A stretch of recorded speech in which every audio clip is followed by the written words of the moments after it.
D'accord, donc nous allons commencer le cours d'analyse convexe.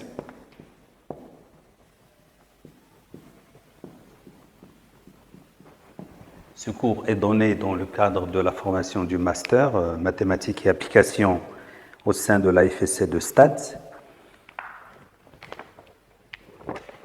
Donc on commence par définir la notion de sous-espace affine.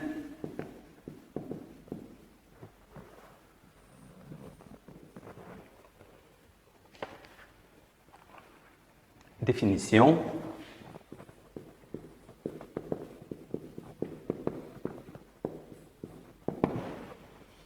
Un sous-espace affine, finalement, c'est quelque chose qui ressemble à la notion de sous-espace vectoriel, à une petite différence près que nous allons d'ailleurs expliquer par la suite. Donc, un ensemble A inclus dans Rn. On va supposer que A est non vide parce que si A est vide, la définition ne serait pas intéressante de toute manière. Donc on dit que A est un sous-espace affine de Rn si, quel que soit xy appartenant à A, quel que soit lambda appartenant à R, lambda x plus 1 moins lambda y appartient à A.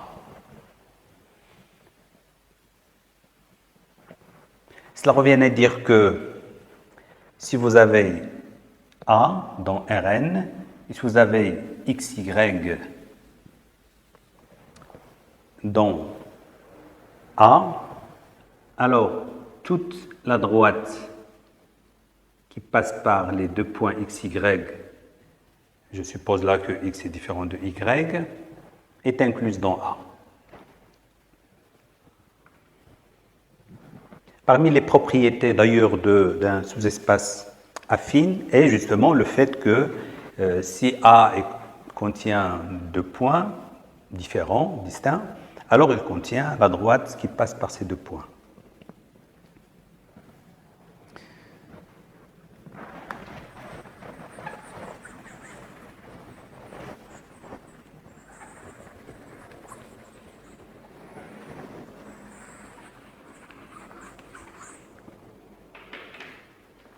Propriété des sous-espaces affines.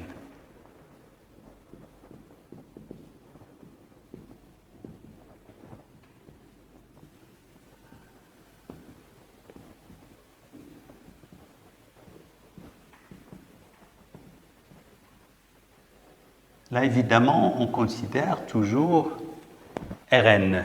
Donc, on considère Rn et on considère des sous-ensembles de Rn et on a défini la notion de sous-espace affine de Rn. En particulier, Rn est un espace vectoriel de dimension finie, etc. Donc, il y a beaucoup de propriétés topologiques et d'espaces vectoriels particulières donc à Rn qui vont nous aider à développer notre cours.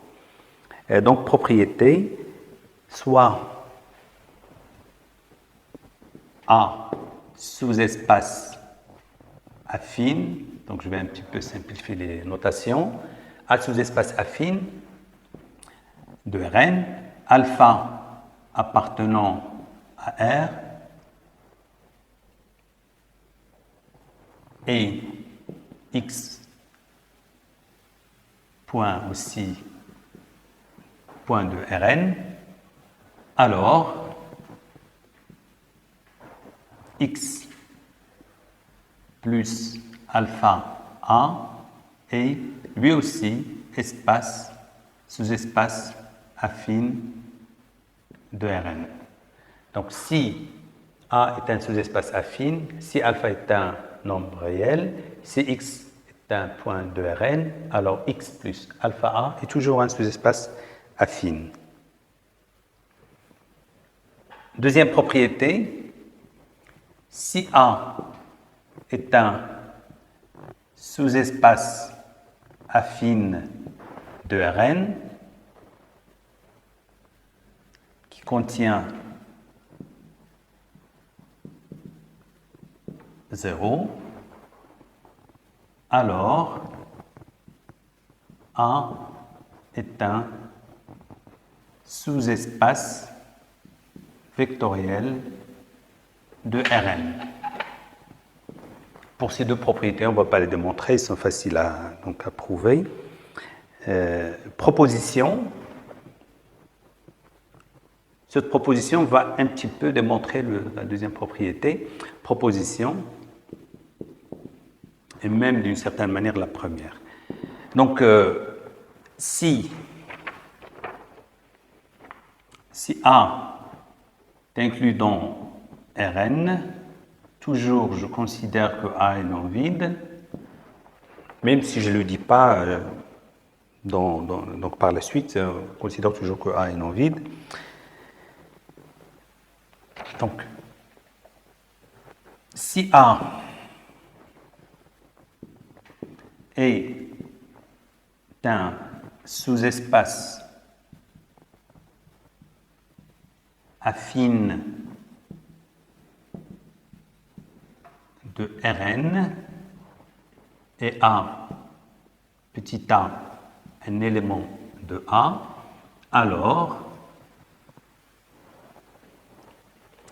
V égale A moins petit a est un sous-espace vectoriel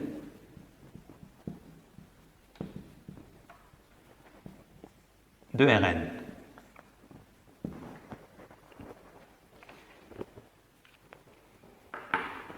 Inversement,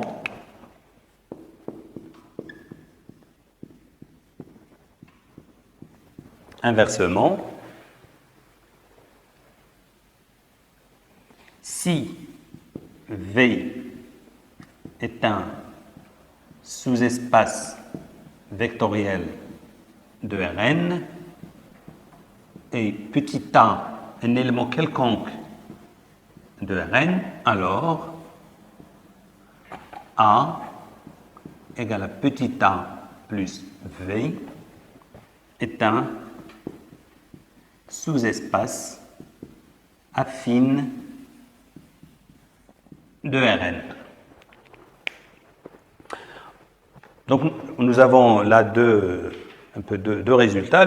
Le premier résultat est que si A est un sous-espace affine et si petit a appartient à A, alors l'ensemble V qui est égal à A moins petit a, c'est-à-dire l'ensemble V composé des X moins petit a avec X des éléments de A, est un sous-espace vectoriel de Rn.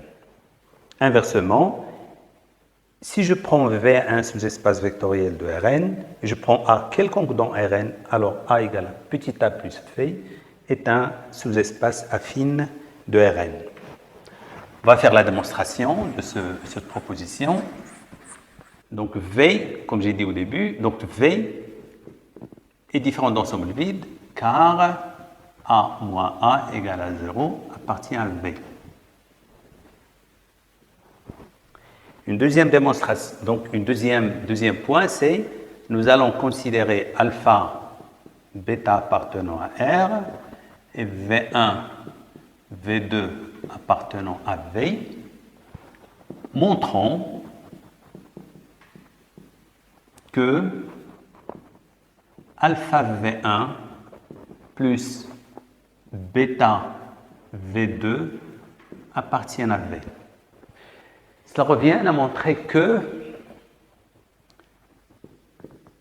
donc cela revient à montrer que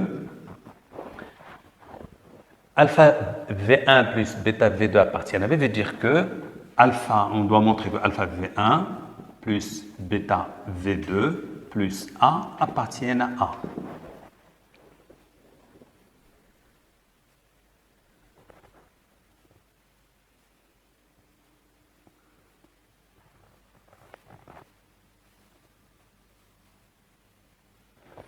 Donc, et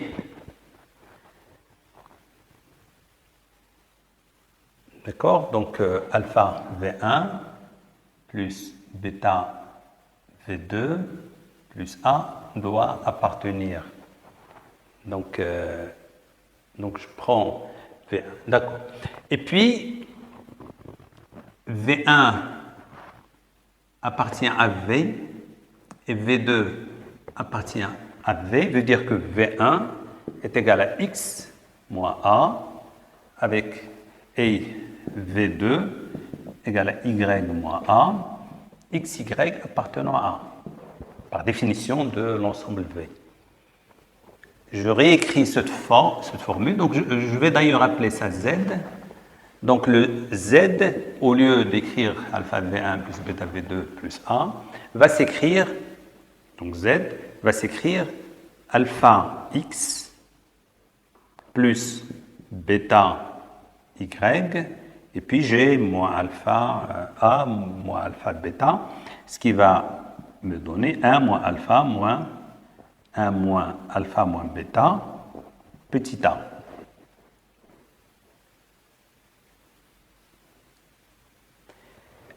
Je peux même écrire ça égal à alpha x plus bêta y plus un gamma, excusez-moi, donc gamma a, petit a, avec alpha plus bêta plus gamma égale à 1. Voilà, j'ai remplacé 1 moins alpha moins bêta par gamma. Ce qui est un peu naturel parce qu'on a ici alpha x plus bêta y plus 1 moins alpha moins bêta a. Je dois démontrer que ceci, puisque x, y et a appartiennent à a, et alpha plus bêta plus gamma égale à 1, je dois montrer que ceci appartiennent à a. Donc que z appartienne à a. Parce que si z appartient à a, cela montre que alpha v1 plus bêta v2 appartiennent à v. Alpha plus bêta plus gamma égale à 1 veut dire que je ne peux pas avoir alpha égale à bêta égale à gamma égale à 1. Donc ça, c'est impossible. Impossible. Supposons par exemple que alpha plus bêta est différent de 0. Ce qui revient à dire que gamma est différent de 1. C'est-à-dire gamma est différent de 1. Bien sûr, sinon, je vais changer les rôles des alpha, bêta, gamma. Donc, la démonstration va être la même.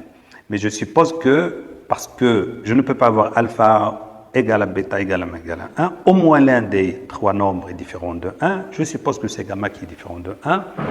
Et donc, que alpha plus bêta est différent de 0. Donc, je suppose que alpha plus bêta est différent de 0. Et j'écris... voilà, donc je vais écrire Z égale à quoi? Je vais écrire Z égale à gamma.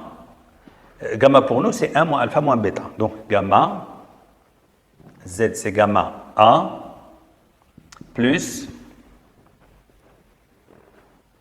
alpha, donc plus 1 moins gamma. 1 moins gamma, c'est tout simplement alpha plus bêta. Donc, puisque c'est alpha plus bêta, je vais l'écrire comme ça. Parce que ça va être plus facile à voir. Donc, alpha plus bêta, comme on a dit, c'est 1 moins gamma. Et même là, je vais l'écrire. Je vais écrire que c'est... Donc, là, ça va être quoi? Ça va être 1 moins alpha moins bêta. Ça, c'est gamma. Donc, vous vous rappelez, j'avais noté 1 moins alpha moins bêta. J'ai dit ça, c'est gamma. Donc, 1 moins alpha moins bêta, c'est gamma. Donc, 1 moins alpha moins bêta A plus alpha plus bêta Et là, qu'est-ce que je mets? Alpha sur alpha plus bêta, x plus bêta sur alpha plus bêta, y. Donc z, je peux l'écrire comme ça. A étant un sous-espace affine, qu'est-ce que je vois? Je vois que là, qu'est-ce que j'ai? J'ai une combinaison affine de x et de y parce que alpha sur alpha plus bêta sur alpha plus bêta égale à 1 et x, y appartenant à. Donc cet élément appartient à 1. Et puis, alpha plus bêta plus 1 moins alpha moins bêta, c'est 1.